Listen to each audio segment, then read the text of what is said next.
Magandang hapon. Update tayo ngayon dito sa ginagawang common station dito sa SM North, no?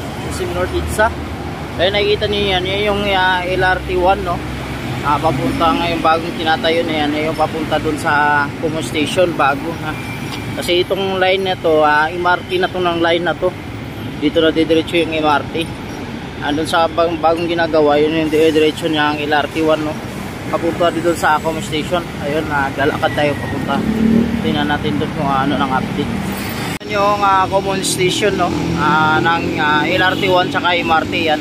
Dito yung MRT at dito sa kabila yung bagong ano, yan yung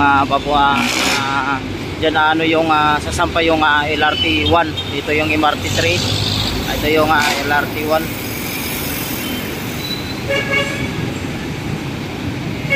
Ayan, tuloy-tuloy pa rin yung pagkatrabaho nila. Yan po yung sasampa ng LRT1 at dito yung MRT3. Tabi lang ng Trinoma. Ito kita natin dito. Kaya pag nagagaling silang muna ito, yun yung sasampa ng LRT1 papunta dito. Ayan, ito na yung pagkaanuhan ng MRT3.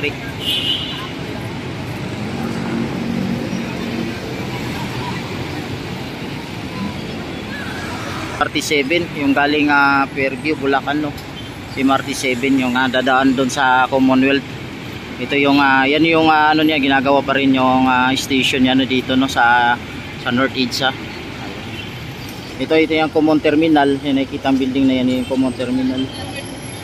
Nakikita niyo sa right side yung LRT1, MRT7. Ito.